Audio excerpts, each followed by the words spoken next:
ప్రతిపక్షాలు చేస్తున్న ఆరోపణలు ఏంటి అంటే సంక్షేమ పథకాల సంగతి సరే, అభివృద్ధి మాట ఏంటి అని. ఎక్కడ కూడా అభివృద్ధి అనేది కనిపించలేదు. ఈ 58 నెలల కాలంలో వైసీపీ ప్రభుత్వం ఏం చేసిందని మళ్ళీ ప్రజలు ఎన్నుకోవాలి అని ప్రశ్నిస్తున్నారు. ఇక్కడ రెండు విషయాలు ఉన్నాయి, సంక్షేమము అభివృద్ధి.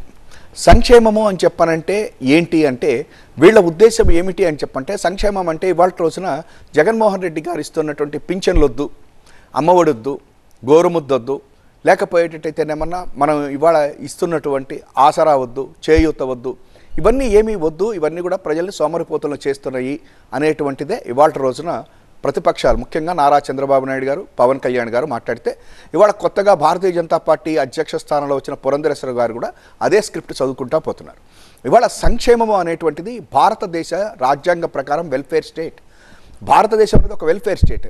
అంటే సంక్షేమ రాజ్యం మంది. సంక్షేమ రాజ్యంలో ప్రజలకు సంక్షేమం అందించి తీరాలి. అయితే జగన్మోహన్ రెడ్డి గారు ఇస్తున్నటువంటి సంక్షేమ పథకాలు, ఒకప్పుడు 100 రూపాయలు సంక్షేమానికి ఒక బెనిఫిషరీ దగ్గరికి వెళ్ళాలి అంటే 15 రూపాయలు చేరేది అనేవాళ్ళు. అంటే మధ్యలో 85 రూపాయలు కూడా ఒక రకమైనటువంటిగా చెప్పాలంటే అవినీతికి వెళ్ళేది అన్నారు. కానీ ఇవాళ జగన్మోహన్ రెడ్డి గారు వచ్చిన తర్వాత రూపాయికి రూపాయి, 100 రూపాయలకి 100 రూపాయలు ఆ బెనిఫిషరీకి దగ్గరికి చేరుతున్నది. అది ఇవాళ రోజున ఈయన యొక్క గ్రాండ్ సక్సెస్. దాన్ని చేయడానికి ఏం చేశారు అని చెప్పారంటే గ్రామ వాలంటీర్స్ని తీసుకుని వచ్చారు.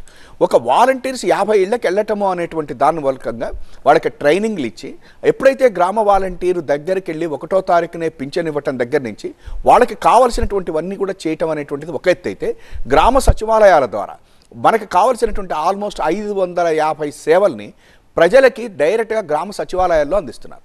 ఒక్క ఉదాహరణ చెప్తా. ఒకప్పుడు క్యాస్ట్ సర్టిఫికేట్ కావాలి అంటే ఎన్ని రోజులు పట్టేవాడు, ఎన్ని రోజులు తిరిగేవాడు. బర్త్ సర్టిఫికేట్ కావాలి, ఎంత అభివృద్ధి ఉండేది. డెత్ సర్టిఫికేట్ కావాలి, ఎంత డబ్బులు తడపాల్సి వచ్చేది. ఇవాళ రోజున 2-3 రోజుల్లోనే death certificate, birth certificate, income certificate, లేకపోతే క్యాస్ట్ సర్టిఫికేట్, ఇవన్నీ కూడా వస్తున్నాయి. అంటే ప్రజల వద్దకు పాలన చేరిపోయింది. గాంధీజీ చెప్పింది ఏంటి?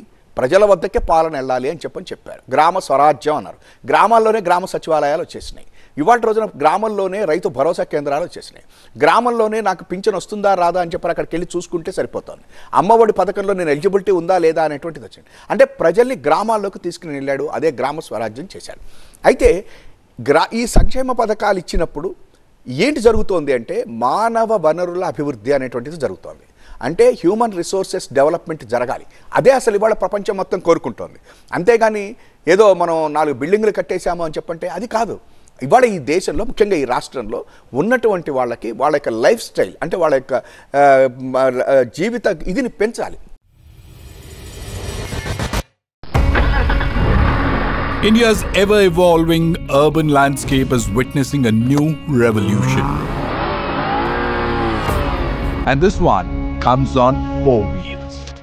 The affluence has been growing. Cars are becoming more a reflection of what you are.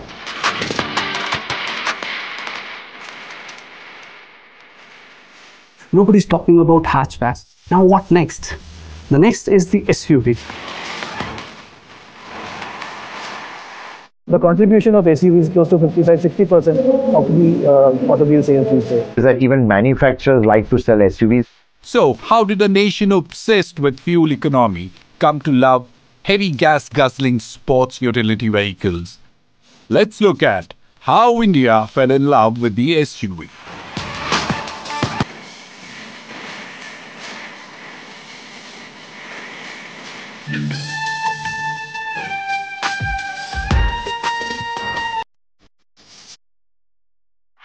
This and more. Streaming on News 9 Plus. అది ఇవాళ జగన్మోహన్ రెడ్డి గారు చేస్తున్నారు. ఇక అభివృద్ధి లేదు అని చెప్పారంటే మనం ఎక్కువ మాట్లాడక్కర్లేదు. వాళ్ళు ఎప్పుడు మాట్లాడినా చంద్రబాబు నాయుడు కియా కియా అంటాడు. అదొక్కటి తప్ప ఇంకేం మాట్లాడు. పోనీ పరిశ్రమలు వెళ్ళిపోతున్నాయంటే అమర్ రాజా గురించి చెప్తారు, లులు గురించి చెప్తారు, ఫ్రాంక్లిన్ గురించి చెప్తారు. వీటిలో నేను ఒక్కటే చెప్తా, లులు అనేటువంటిది ఊరికినే ఒక ఇది కడతాము అని చెప్పని వచ్చినటువంటి కన్వెన్షన్. దానికి చంద్రబాబు నాయుడు గారు విశాఖపట్నంలో ఎదురుగుండా ల్యాండ్స్ ఇచ్చారు. ఇచ్చిన తర్వాత వాళ్ళు ఏమీ కట్టకపోయినప్పుడు ఈ ప్రభుత్వం వచ్చిన తర్వాత తీసేసుకుంది. వాళ్ళు వెళ్ళిపోయారు. దానికి ఎవరు దిల్లా? వాళ్ళు వెళ్ళిపోవటం. అది వాళ్ళు ఏం చేయలే. అది కాదు కదా మనకు కావాల్సింది.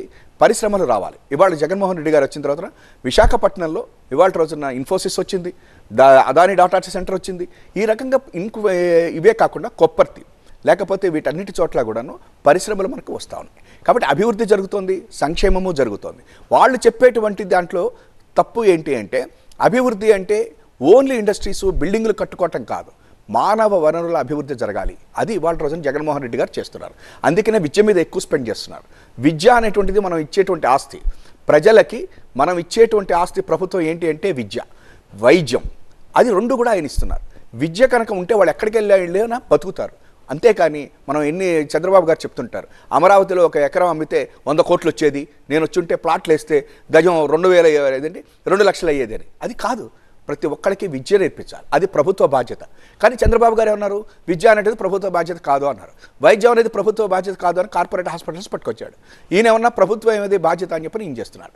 కాబట్టి వాళ్ళు చెప్పేటువంటిది ఇవాళ 2 విషయాల్లో వాళ్ళు జగన్మోహన్ రెడ్డి ఫాలో అవుతున్నారు అంటానికి, వాలంటీర్ వ్యవస్థ నిన్నటిదాకా తిట్టారు, గోను సంచులు అమ్ముకుని తిరుగుతారన్నారు, మధ్యాహ్నం పూట ఇంటికి వెళ్ళి ఇచ్చేస్తారన్నారు. పవన్ కళ్యాణ్ గారు ఇంకా కొంచెం ముందుకెళ్ళి మహిళల విషయంలో కూడా వాళ్ళు ఇచ్చేటువంటి సమాచారంతో ఇది జరుగుతుంది అన్నారు. మరి ఇవాళ రోజున వాలంటీర్కి నేను 10,000 ఇస్తానంటున్నాడు, వాలంటీర్స్ తీను అంటున్నారు. ఎందుకు జరుగుతుంది అది? వాలంటీర్ వ్యవస్థ కరెక్ట్. కేరళ ఇవాళ చేస్తూ ఉంటుంది. నరేంద్ర మోడీ గారు కరోనా సమయంలో ఈ వాలంటీర్ వ్యవస్థ అనేటువంటి చాలా బాగుంది, దీన్ని అన్ని రాష్ట్రాలు ఫాలో కాండి అని చెప్పాడు. కానీ మన చంద్రబాబు గారు నిన్నటిదాకా వీటి మీద మాట్లాడి ఇవాళ ఫాలో అవుతున్నాడు. అంటే జగన్మోహన్ రెడ్డి గారు చేస్తున్న వ్యవస్థల్లో మార్పులు, వ్యవస్థల్లో సంస్కరణల్ని ఇవాళ చంద్రబాబు గారు గ్రామ సచివాలయాల విషయంలో ఒప్పుకున్నాడు, వాలంటీర్ల విషయంలో ఒప్పుకున్నాడు. ఇవాళ ఈ యొక్క పింఛన్లు ఇవన్నీ నేను కంటిన్యూ చేస్తాను అంటున్నాడు. దివ్యాంగులకి 6,000 ఇస్తాట, మిగతా వాళ్ళకి 4,000 ఇస్తాట, బీసీలకి 50 ఏళ్ళు దాటితే ఇంకా పింఛన్ 50 ఏళ్ళకే ఇస్తానంటున్నాడు. ఇవన్నీ ఎందుకంటున్నాడు అంటే గ్రాండ్ సక్సెస్. జగన్మోహన్ రెడ్డి గారు ఏవైతే స్టార్ట్ చేశాడో, వ్యవస్థలో ఏ మార్పులు అయితే తెచ్చారో వాటిని ఇవాళ అపోజిషన్ వాళ్ళు ఒప్పుకుంటున్నారు. అటువంటి పరిస్థితుల్లో వాళ్ళకి ఎందుకు ఓటేయటం? జగన్మోహన్ రెడ్డి గారికి వేస్తే ఇంకో కొంచెం గట్టిగా చేస్తారు. చంద్రబాబు నాయుడు గారి యొక్క 40 ఏళ్ల ఇండస్ట్రీలో 14 సంవత్సరాల ముఖ్యమంత్రిగా ఉండి ఆయనకి ఈ ఐడియా ఒక్కటి రాలే. పింఛన్లు ఇంటికి తీసుకెళ్ళి ఇద్దాం, దివ్యాంగులకి అవ్వాతాతలకి ఇద్దామని ఆయనకి రాలా, ఈయనకి వచ్చింది.